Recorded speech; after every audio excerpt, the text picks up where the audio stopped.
ومن أحسن قولا ممن دعا إلى الله وعمل صالحا وقال إنني من المسلمين।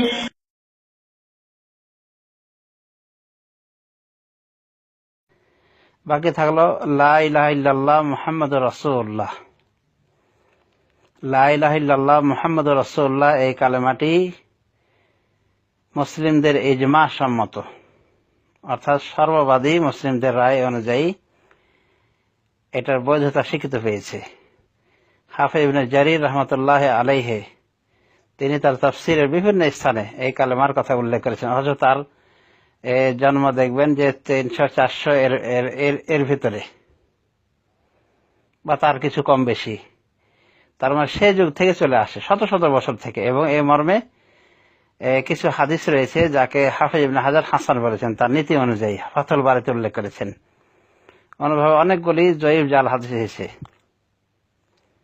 অর্থাৎ এই কালেমাটির বিষয়ে, লা ইলাহা ইল্লাল্লাহ মুহাম্মাদুর রাসূলুল্লাহ। তো হাদিসগুলি বিষয়ে বলা যায় যে এগুলি সবগুলি জয়ীফ, কিন্তু কালেমাটি পড়ার ক্ষেত্রে ভালো কোনো আলেমের আপত্তি নাই। এই জন্য দেখবেন যে তাফসীর ইবনে জারিরের প্রণেতা হাফিজ ইবনে জারির তাবারি, তারপর হাফিজ ইবনে কাসির তার তাফসীর ইবনে কাসিরে এনেছেন এই কালেমাটিকে, এবং তিনি আতা খোরাসানি দিকে নিসবত করে বলেছেন যে আতা খোরাসানি আল কালামাতুত তাইয়্যিবা বলে লা ইলাহা ইল্লাল্লাহ মুহাম্মাদুর রাসূলুল্লাহ উদ্দেশ্য নিয়েছেন। তো এই কালেমাটি পড়া জায়েজ এবং সম্পূর্ণ ইসলাম সম্মত। হাফিজ ইবনুল কাইয়্যিম রাহমাতুল্লাহি আলাইহি তিনি বলেন যে এই কালেমাটি বিইজমাইল মুসলিমিন বৈধ রয়েছে বলা।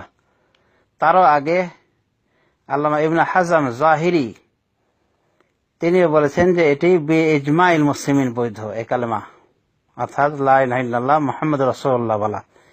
তিনি বলেন আশহাদু আল্লা ইলাহা ইল্লাল্লাহ ওয়া আশহাদু আন্না মুহাম্মাদান আবদুহু ওয়া রাসূলুহু বলে যেমন একজন নন মুসলিম ইসলামে দীক্ষা লাভ করতে পারে, ঠিক লা ইলাহা ইল্লাল্লাহ মুহাম্মাদুর রাসূলুল্লাহ বলেও ইসলামে দীক্ষা লাভ করতে পারে। একই কথা বলছেন আল্লামা ইবনুল কাইয়্যিম, ইমাম ইবনুল কাইয়্যিম রাহমাতুল্লাহি আলাইহি। এবং এই কালেমাটি আজ পর্যন্ত ভালো কোনো আলেমের দ্বারা বিতর্কিত হয়নি। কোনো আলেমই বলেনি যে এটা নাজায়েজ বা শিরকি কালেমা। কিন্তু আমাদের দেশে কিছু বা ভারত ও আমাদের কিছু ওই বিদআতি আলেম বা কিছু জাহেল মূর্খ এই আহলে হাদিস হওয়ার দাবিদার কিছু বেয়াদব মার্কা অল্প শিক্ষিত, মানে পরে ফার্সি বেচে তেল, এই জাতীয় বেয়াদবদের দ্বারা, অশিক্ষিত লোকদের দ্বারা এই জাতীয় কথা ছড়িয়ে ছিটে গিয়েছে মূর্খদের মধ্যে যে এই কালেমাটি পড়া শিরিক, নাউযুবিল্লাহি মিন যালিক। তো এগুলো মূর্খ। তো বড় বড় উলামায়ে দ্বীন এবং আইম্মা মুজতাহিদিনের পাশে মূর্খদের কথাকে উল্লেখ করাটা একটা বেয়াদবি। অতএব এই কালেমা পড়া আপত্তি করার কোনো বিষয় নাই, বরং এটা বৈধ। এবং বলা যায় লা ইলাহা ইল্লাল্লাহ মুহাম্মাদুর রাসূলুল্লাহ এই কালেমাটি কালেমাতুশ শাহাদা নির্যাস। কালেমা শাহাদা এসেছে বিভিন্ন শব্দে, তার ভিতরে এটা একটা, আশহাদু আল্লা ইলাহা ইল্লাল্লাহ ওয়া আন্না মুহাম্মাদুর রাসূলুল্লাহ। তো যদি এই কালেমার থেকে সাক্ষী বাণীটা যদি উঠিয়ে নেওয়া হয়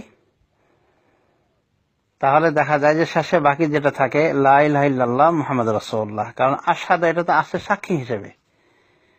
তো সাক্ষী দেওয়া আর কি বিষয়ের সাক্ষী দেওয়া, এই দুটোকে দুইভাবে যদি পৃথক করা হয় তাহলে দেখা যায় সাক্ষী শব্দটা যদি উঠিয়ে নেওয়া হয় তাহলে সাক্ষ্য বাণী বলতে যেটা থাকে সেটা হলো লা ইলাহা ইল্লাল্লাহ মুহাম্মাদুর রাসূলুল্লাহ। এজন্যই উলামায়ে দ্বীন এটাকে সাপোর্ট করেছেন।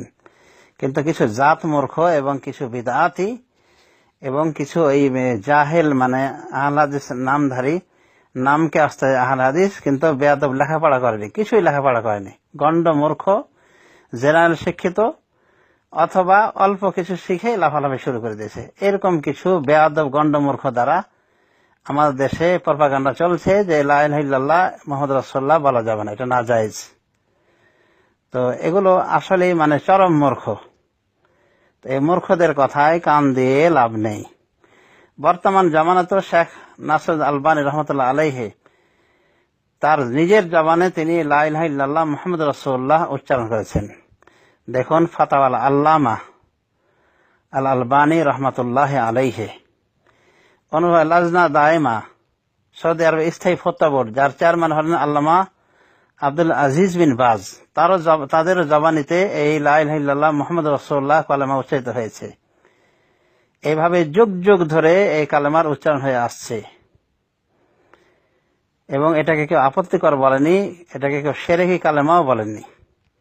কিন্তু যে বলেছে সে হলো ওই মফিজউদ্দিন নজিবউদ্দিন কলমউদ্দিন, অর্থাৎ জাহেল উদ্দিন। অতএব এই জাতীয় জাহেলদের কথায় কান না দিয়ে বিভ্রান্ত না হয়ে এই কালেমা যে বৈধ এবং সঠিক, কোনো আপত্তিকর নাই, এটাই আমাদের ইয়াকিন করে নেওয়া উচিত। এবং যে সমস্ত এই জাতীয় মূর্খ মানুষ বা অল্প শিক্ষিতরা মানে প্রপাগান্ডা ছড়াচ্ছে, তাদের লজ্জা করা উচিত যে তারা নতুন কথা বলা শুরু করেছে, অথচ তাদের এ কথার সাপোর্টে তারা কিছুই পাচ্ছে না, শুধুমাত্র খোলা অজুহাত যে এই মর্মের যতগুলি হাদিস রয়েছে সব জয়ীফ জাল। কিন্তু এই কালেমার প্রতি সমস্ত উলামায়ে দ্বীন যে ঐক্যমত্য প্রদর্শন করেছেন, যার কথা আল্লামা ইবনে হাজম বললেন, আল্লামা ইবনুল কাইয়িম বললেন, এই কথা তাদের কানে কর্ণকুহরে পৌঁছেনি। তো সমস্ত উলামায়ে দ্বীন যেটাকে মেনে নিয়েছেন এবং যেটাকে বৈধ বলে ঘোষণা দিয়েছেন, সেখানে জাহেল মূর্খের কোনো কথা বলার অবকাশ থাকে না। অতএব এসব জাত মূর্খ বা কাঠমোল্লা কিছু লোকের কথায় কান দিয়ে লাভ নাই। সুতরাং লা ইলাহা ইল্লাল্লাহ মুহাম্মাদুর রাসূলুল্লাহ এই কালেমা অবশ্যই বলা বিধিসম্মত, বলতে কোনো সমস্যা নাই। এবং এখানে যে শেখ বলেছেন, সাপোর্ট করেছেন, এজন্য তার এই ফতোয়াকে আমি ধন্যবাদ জানাই। ইনশাআল্লাহ কোনো সমস্যা নেই। লা ইলাহা ইল্লাল্লাহ মুহাম্মাদুর রাসূলুল্লাহ মুসলিমগণ বলে আসছেন শত শত বছর ধরে, হাজার হাজার বছর ধরে, এখনো তারা বলতে পারবেন, কিয়ামত পর্যন্ত তারা বলেই যাবেন, অসুবিধা নাই। শাইখুল ইসলাম ইবনে তাইমিয়া দেখবেন তার কেতাবের কোন কোন কেতাবের শুরুতে তিনি যে ভূমিকা লিখেছেন, এই ভূমিকাতেই বলেছেন লা ইলাহা ইল্লাল্লাহ মুহাম্মাদুর রাসূলুল্লাহ। আল্লামা ইবনুল কাইয়িমের কেতাবও পাওয়া যায়। এভাবে দেখবেন যে সকল মনীষী, যেমন ইমাম যাহাবী, হাফিজ ইবনে হাজার, এক কথায় সমস্ত প্রাজ্ঞ মুহাদ্দিসিনে কেরাম, আইমায়ে মুজতাহিদিন, তারা সকলেই এই কালেমাকে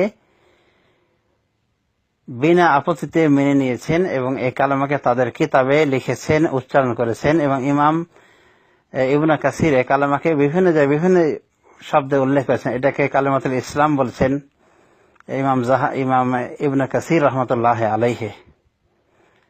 এটাকে কালেমাতুত তাকওয়ার ব্যাখ্যায় আনা হয়েছে ইত্যাদি। এক কথায় এই কালেমা সম্পর্কে যদি কেউ বলে যে এটা নাজায়েজ, এটা শিরিক, নিঃসন্দেহে সে বিদআতি এবং আস্ত জাহেল। অতএব এই জাহেলের কথায় কেউ কান না দিয়ে বরং এই কালেমাকে যেভাবে মেনে নিয়েছেন এই উম্মতের পূর্বসূরি এবং এখনকারও যত প্রাজ্ঞ উলামায়ে দ্বীন, ঠিক ওইভাবে আমাদেরকে মেনে নিতে হবে। আল্লাহ রাব্বুল আলামিন আমাদের সবাইকে